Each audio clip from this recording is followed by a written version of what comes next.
Hey everyone, Chris here, the RC Geek, coming to you from the shop, and today we're taking a look at the Hobby King Yak-11. This is a model that actually came into the shop a while ago, and I was actually in the middle of a move, and so I was able to get it together but wasn't able to get it flown until somewhat recently. And so the model itself, this is the racer version that they offer. It comes in a faux kind of Strega scheme. And so the model flies fantastically. I was very impressed with the flight characteristics and the performance. It's a nice sized model as well, being a 1450mm wingspan.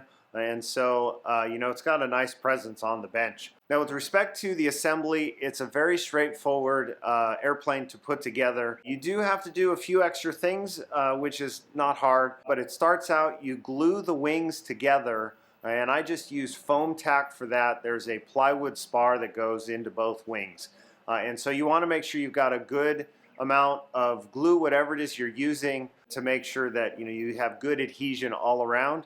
And then once you have the spar in and the wings together, there are the plastic pieces for the fasteners that you glue in as well, and I just use foam tack for those also. And then from there you fasten the tail wheel into place, and that's just held in with 2 screws, and then you install the empennage. And so you drop the vertical tail onto the horizontal tail, and then that whole assembly drops onto the fuselage, and then that gets held in by fasteners. And so once you've got that done, you fasten the wing onto the fuselage, and then you install the propeller and the spinner. And I do want to note that I did have to do a little bit of grinding with the Dremel on the spinner itself to get the propeller blades to fit appropriately in there without any kind of interference. So you do need to do that. Otherwise, that was the primary modification that I had to do in the assembly process.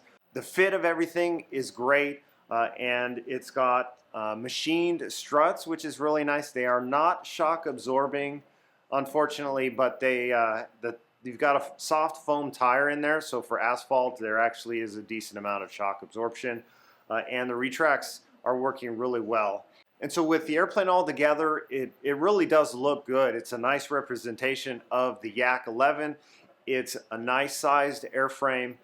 And so additionally, you've got a nice big hatch on the top, and so there's all sorts of access inside the model for connecting up the receiver. And I have a Spectrum AR8360 in here. That's actually an 8-channel. You don't need 8 channels. You can get away with a 6-channel. And so if you're using the newer smart receivers, you can set up safe if that's something you're looking for. I don't have a gyro set up in here. The model really doesn't need it at all. And so once it's all together, it's onto your radio setup. And so I'm flying with mid rates all around. And so for the controls, that equates to, for the aileron, 12 millimeters up and down with 5% expo. For the elevator, 15 millimeters up and down with 8% expo. And then for the rudder, 30 millimeters left to right with 25% expo. And then for the flaps, I'm at 30 millimeters for the mid and 50 millimeters for the full flap setting. And there's no elevator mix required at all. Now, with respect to the CG, I'm flying the airplane with a Smart 6S 5000 pack, and that's pushed all the way forward. And that feels great for the CG itself. And that location equates to 140 millimeters as measured from the right wing root leading edge aft. I do mention the right wing because the left wing has a small detail part there that makes the chord length a little bit longer, so do be aware of that. But otherwise, there are 3 panel lines that intersect the root chordwise panel line, and so if you pick up the airframe with your fingertips from that second panel line, that is the CG perfectly. That's where I'm flying the airplane. I'm really happy with it. Otherwise, flying the airplane, I was very impressed with the performance. I didn't know what to expect, and the model really is a great flyer. You've got a real high taper ratio, so you've got the small wingtips with the large root chord, but the airplane doesn't really exhibit any kind of tip stall at all, which is great. It lands beautifully. It's super slow in the approach with the flaps down. And so yeah, scale maneuvering and aerobatics and all of that, it's really a lot of fun. And with that two-blade prop spinning the RPM it's spinning, it's got that kind of racer sound to it, which is pretty cool. All right, so let's take this out to the field. We'll give you guys a flight. This is with the 6S 5000 pack and the CG that I'd mentioned, and then we'll come back. We'll wrap this up. Uh-oh, short takeoff.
All right, so there we have the Hobby King Yak-11. This is a really nice looking airplane. I was very impressed with the flight characteristics and the performance of the model. It's really a lot of fun. I might actually turn it into a true racer because you've got the Strega scheme on here at the moment.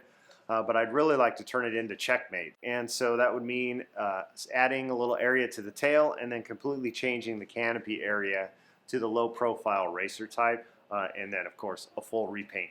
Right, and so I will do a separate video on that when that time comes. I do think that needs to happen, and I want that to happen sooner than later. That's it for this video, guys. Thanks so much for watching. Don't forget to follow along on social media at the RC Geek. Subscribe, and until next time, I'll see you at the field.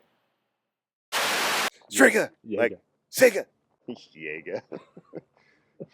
Man, see, that's why he's the brains of this operation. I can't think of this stuff on the fly. Paul, my man, with Jaeger!